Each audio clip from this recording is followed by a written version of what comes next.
सूरदास जी ने उन कहानियों का भी वर्णन किया है जो कहानियां यशोदा मैया लाल जी को सुनाती। आहा, बहुत सुंदर भाव है।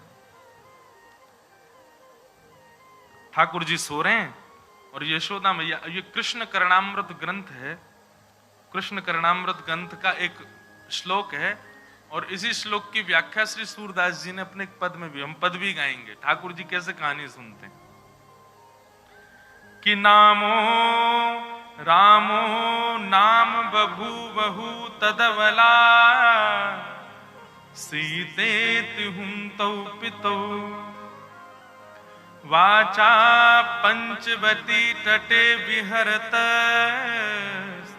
तामाहरत रावण निद्रार्थम जननी कथामिति हरे हुंकारत शृण्वत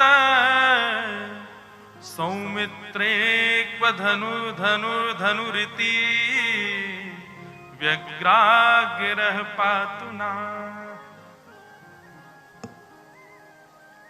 ठाकुर जी सोए हैं और यशोदा मैया ते कह रहे हैं, बार बार करवट बदल रहे हैं इधर उधर। मैया बोली लाला सो काई गुना रहो? बोले मैया नींद ना आ रही मुझको। बोले अच्छा, तो कहा मैया कोई कहानी सुनाए दे मुझको। तो यशोदा मैया लाल जी को कहानी सुना रही हैं। कैसे? बोले रामो नाम बभूवहुं तदबला। लाला बहुत ध्यान से सुनिएगा सब लोग। यशोदा मैया बोली लाला एक राम नाम को राजा हतो। ठाकुर जी बोले कृष्ण करणामृत ग्रंथ में वर्णन है, ठाकुर जी हुंकार भर के स्वीकार कर रहे हैं, हाँ मैया। आंख बंद करके लेटे हैं, मैया के हाथ की तकिया लगा के यहीं लेटे हुए हैं और मैया के उदर के ऊपर हाथ रखो और मैया कथा सुना रही है। लाला एक राम नाम को राजकुमार है। तो ठाकुर जी बोले और सीतेत हुं तौ पितौ। उनकी सीता नाम की एक पत्नी थी। ठाकुर जी बोले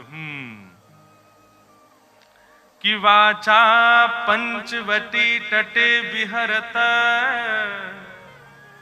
एक बार लाला ऐसी घटना घटी कि उनके पिता जो हते राजा दशरथ, उनने राम जी को, उनकी पत्नी को और उनके भैया को वन में जावे की आज्ञा कर दी और वे वन में पंचवती तट पर चले गए। ठाकुर जी बोले फिर विहरतस्ता महारद्रावण। वहां पर विहरण करते करते करते तभी एक रावण नाम का राक्षस आया। ठाकुर जी बोले फिर निद्रार्थम जननी कथामिति हरे। और उस रावण ने अपना रूप बदल लिया और वो एक महात्मा का रूप धारण करके जैसे उसको पता चला राम जी वन में गए, सोई वो सीता जी को हरण करवे चलो गयो और वाने सीता जी को हाथ पकड़ करके जैसे ही अपने पुष्पक विमान में बैठान लगो, ठाकुर जी तो हूं करनो भूल गए, उठ करके खड़े है गए। लक्ष्मण तुम कहां हो? मेरा धनुष लेकर के आओ। अरे ये दुष्ट तब तो सीता जी को पकड़ के ले गया था, आज मैं इसका वध कर दूंगा, यहीं इसके सर धड़ से अलग कर दूंगा, नहीं लेके जा पाएगा। मेरा धनुष कहां है? मेरा धनुष कहां है? यशोदा मैया घबरा गई, लाला कहां है गो? अरे मेरो लाला कहां है गो? गोद में भरे। नहीं मैया दूर हटो, आज मैं इस रावण को नहीं छोड़ूंगा, ये तब तो लेके चला गया था मेरी सीता जी को। अरे लक्ष्मण तू कहां चला गया? मेरा धनुष लेके आ। मैया ने गोद में अंक में भर के कस के ठाकुर जी को हृदय से लगाया। अरे नहीं नहीं लाला, नहीं नहीं नहीं, अरे लाला तू तो कन्हैया है, तू राम नहीं है, तू राम नहीं है, तू कन्हैया है। ठाकुर जी तुरंत शांत होने लगे। सौमित्रे को धनुरिति व्याज्ञा गिरह पातुना। ठाकुर जी मनी मन सोचने लगे, अरे अभी पोल खुल जाती सबरी। हाँ मैया फिर कहा भयो? बोले ना ना अब ये कथा ना सुनाऊंगी तो। अरे तू अभी धनुष बाण लेके भग जातो, रावण को वध करवे। ऐसे ठाकुर जी की मधुर लीला हो रही है, विस्मृत हो जाता है। ये यही बात तुम समझाना चाह रहे हैं कि परब्रह्म जो सदा अपनी सत्ता में रहते हैं वो कैसे भूल सकते हैं? प्रेम में विस्मृत किया जा सकता है, हुआ जा सकता है, अपनी स्थिति से परे हुआ जा सकता है। सूरदास जी इसी भाव के ऊपर एक पद गाते हैं कि ठाकुर जी किस प्रकार यशोदा मैया उनको कथा सुनाती हैं और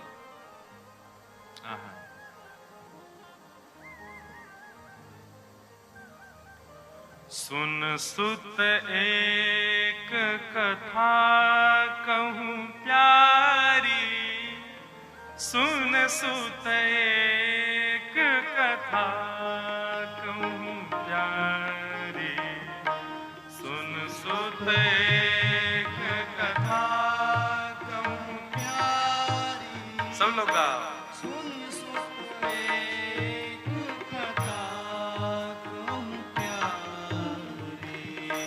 सुन सुत एक कथा कहूं प्यारी, सुन सुत एक कथा कहूं प्यारी, सुन सुत एक कथा कहूं प्यारी, सुन सुत एक कथा कहूं प्यारी।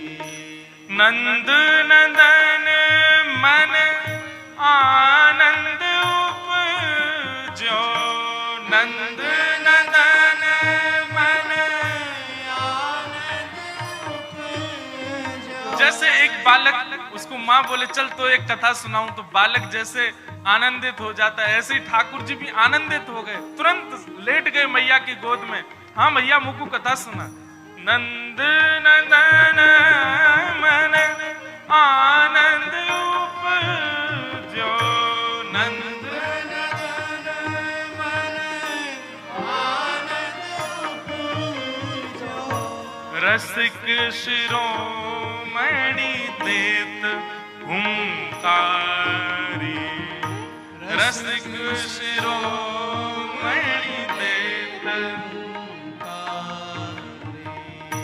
सुन सुत एक कथा कहूं प्यारी, सुन सुत एक कथा कहूं प्यारी, सुन सुत एक कथा कहूं प्यारी, सुन सुत एक कथा कहूं प्यारी।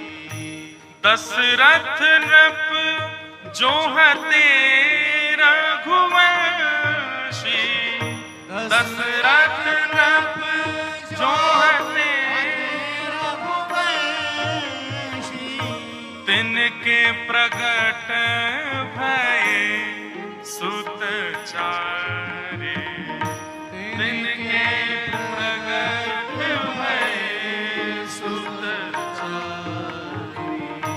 तिन में राम एक व्रत धारी, तिन में राम एक व्रत धारी। जनक सुता ताकी घर नारी, जनक सुता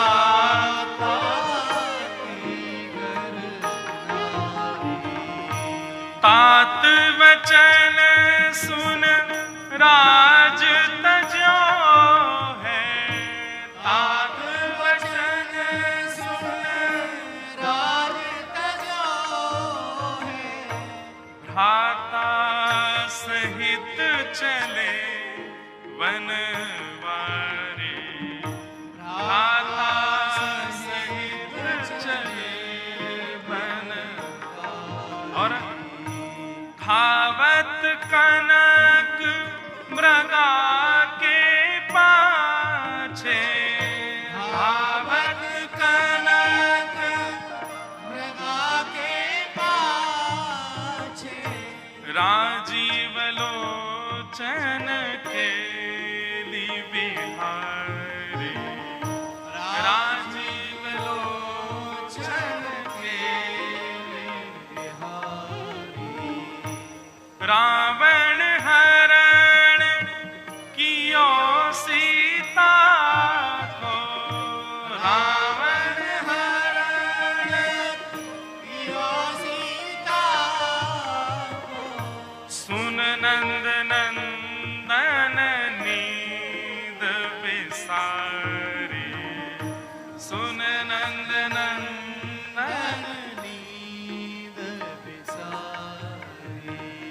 परमानंद प्रभु रटत चाप कर, परमानंद प्रभु रटत चाप कर, परमानंद प्रभु रटत चाप कर, परमानंद प्रभु रटत चाप कर, लक्ष्मण दे जननी भ्रम भारे, लक्ष्मण दे हे सुन सुत एक कथा कहूँ प्यारी, सुन सुत एक कथा कहूँ प्यारी, सुन सुत एक कथा अति प्यारी, सुन सुत एक कथा अति प्यारी। ऐसे ठाकुर जी रात में मैया के पास सोते हैं। मैया से रोज के मैया वो रावण हरण करके ले गो, वाके बाद कहा भय हो। मैया बोली या के आगे नहीं बताऊंगी, बाद ना तो तू ऐसा रुद्र रूप में आ गए हो, अब जाने कहा करेगो। नई नई कथाएं मैया सुनाती हैं, और कथा क्या सुनाती हैं, यही सब पदों से भरे हैं। कभी बताती हैं, बोले लाला एक परशुराम नाम के भगवान हते, ठाकुर जी फिर कहे सब है तो मैं ही। लाला एक बराह नाम के भगवान हते। ऐसे ठाकुर जी की दशावतारों की अलग अलग कथा यशोदा मैया सुनाती हैं, और ठाकुर जी बड़े प्रेम में उन्मत्त होकर के मैया से कथा सुनते हैं। और जहां ठाकुर जी सो जाते हैं, अगले दिन फिर मैया से कहें मैया वाके बाद कहा भयो, वाके बाद बता। ऐसे ठाकुर जी की मधुर लीला चल रही है, और यशोदा मैया आनंद से ठाकुर जी को सब भाव करा रही हैं। आहा कि वत्सान मुंचन क्वचिद समय क्रोश संजात हासः, स्तेयं स्वादद्दधिपयः कल्पितैस्तेययोगैः, मरकान् भोक्षन् विभजति सचेन्नात्रिभाण्डं भिनक्ति, द्रव्यालाभे सग्रह कुपितो यात्युपक्रोशतोकान्। बहुत सावधानी से सुनो, ठाकुर जी की लीला सुना रहे हैं। भगवान कैसे हैं, सब ग्वाल बालों के संग खेलते हैं, और खेलते खेलते ग्वाल बाल कभी रोने लग जामे, कभी गिर जामे तो जोर जोर से चिल्लाने लगे। ठाकुर जी से कहें लाला तू इतनी जोर से मत खेले कर, हमारे लग जाए।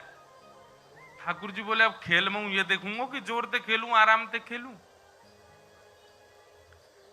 और भैया हम सबरे गोकुल में रहे, गोकुल में असंख्य गैया हैं, गैयान को दूध पी पी करके हम सबरे बढ़िया आनंद में भरेंगे, तुम सब दूध ना पियो करो। सब ग्वाल बाल बोले लाला तू तो राजा को छोरा है, तेरे काजे तो सब दूध की व्यवस्था है, हम तो छोटे मोटे ग्वाला हैं, हमें तो अपनो सबरो गौरस मथुरा भेजनो पड़े, और मथुरा भेजवे के कारण हम लोगन को पीवे को नहीं मिले। ठाकुर जी मन में विचार करने लगे, बोले भैया ये गौरस गैया के पालक हम, गैया चरावे हम, दूध निकारे हम, और गौरस ले जाए मथुरा वाले, और ये कंस के यहां जानो पड़े सब कर के रूप में। ठाकुर जी को ये बात सुन के बहुत अच्छा नहीं लगा। भगवान ने तुरंत कहा कि भाई अभी तुम बालक हैं, अभी हम समझाएंगे तो कोई हमारी बात मानेगा नहीं, या सो बढ़िया एक काम करो, चोरी करो। ग्वाल बालन से बोले अब घर घर जाकर के चोरी करेंगे। ग्वाल बाल सब बोले, बोले लाला तू जो कहोगे सो करेंगे, चोरी करवे की बात मत करे बस। और क्यों चोरी क्यों ना करोगे? बोले हमारी मैया के चोरी करवे तो ब्याह ना होवे। ठाकुर जी बोले शरीर तुम पे बनना है रहे हो, पतरे दुबरे पतर पूछरा से है गए हो। हमारी ब्रज भाषा में पतरे दुबरे को क्या बोलते हैं? पतर पूछरा। क्या बोले? पतर पूछरा। हमारे यहाँ मोटों का सम्मान है, पतलों की बड़ी निंदा है। क्योंकि लाल जी भी तो हमारे गोल मटोल हैं धाम धुल्ला से। तो ठाकुर जी बेचारे पतरे दुबरे जितने, इनके तन सुखा, नाम उनके नाम कुछ और है पर ठाकुर जी ने उनके नाम अपने आप धर दिए। तन सुखा, वो तंत सुख हो भयो पतरो सो तन सुखा। और एक है वो रोतो ही रेवा को नाम रख दियो मन सुखा। और एक है बेचारो बात कभी भी कहो अरे अपने घर ते कछु लेके आ भोजन पा, लाला हमारे घर में तो 4 ही लोग हैं, 4 कोई बने और बातें ज्यादा बने ना। ठाकुर जी बोले धन सुखा। ये तन सुखा, मन सुखा, धन सुखा। मधुमंगल श्री दामा, ठाकुर जी के खूब सारे सखा हैं, सब अपने आप नामकरण कर दिए ठाकुर जी ने। ठाकुर जी बोले चोरी करेंगे। ग्वाल बाल बोले लाला जो कहो सब करेंगे, चोरी ना करेंगे। ठाकुर जी बोले चोरी ना करोगे, बोले ना करेंगे। बोले ना करोगे, बोले ना करेंगे। तो ठीक है, कल ते तुम सबरे अकेले खेलो, हम और दाऊ दादा अकेले खेलेंगे, आवे की जरूरत नहीं यहां पे। जैसे ही ठाकुर जी ने अपने से दूर जावे की बात कही, ग्वाल बाल सब परेशान है गए। लाला तू जो कहेगो सब करेंगे पर हमसे दूर जावे की बात मत कर, बता कैसे करनी है, कहां करनी है। ठाकुर जी बोले 3 सेना बनाओ, जल सेना, थल सेना, वायु सेना। बोले जल सेना कौन सी? बोले जहां भी चोरी करेंगे ये हमको कौन बताएगा? बोले वायु सेना। वायु सेना कौन है? बोले मरकान भोक्षण बंदर सबरे। हाँ भाई तुम सबरे कूद कूद के छतन पे जाओ, ढूंढो घरन में कहां पे छीका पे मक्खन टंगो है, कहां पे दही टंगी है, और हमको सब आवाज कर करके बताए दो। वहां घर की तरफ सबसे पहले जल सेना जावेगी, जमुना जी में हेती भाई। और वायु सेना बंदर है, ये सब छतन पे कूद कूद के जाएंगे। और थल सेना हमें, हमारे संग 2-4 सखा चलेंगे आगे पीछे। ऐसे करके ठाकुर जी ने पूरी चोरी को पूरा निधान बनाया। बोले लेकिन वासों पहले अपने अपने घरन में करके देखो, पहले प्रैक्टिस करो। ठाकुर जी बोले कल मैं पहले अपने घर में चोरी करके तो देखूं कैसे होवे, फिर दूसरे के घर में जाएंगे। तो यशोदा मैया ने लाल जी के चरणन में ऐसे सुंदर सुंदर नूपुर पहनाए। ठाकुर जी सवेरे देर ते उठे, जल्दी ना उठे। नंद बाबा उठ जाएंगे भोर में, बलराम जी उठ जाएंगे भोर में, यशोदा ये सब उठ जाए, लाला उठ पड़े हुए पौड़े हुए, पीरी चदरिया ओढ़े लेटे ही रहेंगे। कब तक? बोले सूर्य उदय जब तक नहीं है जाए। कभी कभी मन में भाव आवे कि भागवत जी में भी वर्णन है कि ठाकुर जी ब्रह्म मुहूर्त में उठ जाते हैं, सुबह 4-4:30 बजे उठ जाते हैं ठाकुर जी। नित्य क्रम है ठाकुर जी का, जब द्वारिका में रहे तब। तो ठाकुर जी ने मन में विचार किया होगा भैया इतनी जल्दी जल्दी उठ उठ के नींद बहुत अधूरी रह गई। सो कृष्ण लीला 11 वर्ष 56 दिन ठाकुर जी खूब सोए, आनंद में खूब देर देर तक उठते। वही के कारण बिहारी जी में आज भी मैया वहीं बैठ जाओ, ऐसे छलांग कूद के मत आओ, वहीं विराज जाओ। हाँ। बहुत ध्यान से सुनो, हमारे बिहारी जी में आज भी ठाकुर जी आराम से ही उठे। अब जो देखो वृंदावन के हर मंदिर में एक एक भाव कृष्ण लीला का है। जैसे हमारे श्री राधा रमण लाल जी में वहां शाम को ठाकुर जी के गौधूली का भाव बहुत प्रसिद्ध है। ठाकुर जी की शाम को जब औलाई होती है, आरती होती है, उसमें ठाकुर जी के ये भाव रखा जाता है, गैया चरा के आए हैं तो हाथन पे, पाम पे और गालन पे एक वस्त्र को नेक गीलो करके या वहां में इत्र लगा के ठाकुर जी के हाथ पाम पोंछे जाएं। पुजारी जी पोंछेंगे, गोस्वामी जी। क्यों? बोले लाला गैया चरा के आए हो, सो धूल मिट्टी में है। तम गोरजच्छुरित कुंतल वद्दवरह वन्य प्रसून रुचिरे छड़ चारुहासम। इसलिए श्री राधारमण जी एक छड़ी भी रखते हैं अपने हाथ में। वहां गौधूली का भाव प्रधान है। भाव तो बहुत सारे हैं पर एक यह भाव। और हमारे बिहारी जी में ठाकुर जी के उत्थापन में कृष्ण लीला का भाव है। बोले लाला देर से उठेगो क्यों? लाला है छोटो सो, इतनी जल्दी थोड़ी उठेगो। 8 बजे उठते हैं सुबह, सब जगह मंगला बेला सब हो जाती है, दर्शनार्थी दर्शन कर करा के बाल भोग कर लेते हैं, तब बिहारी जी उठते हैं हमारे। साल में एक बार मंगला होती है बस, 2 बजे रात्रि में। कब? जन्माष्टमी पर। नहीं तो बिहारी जी आराम से उठेंगे, कोई जल्दी नहीं।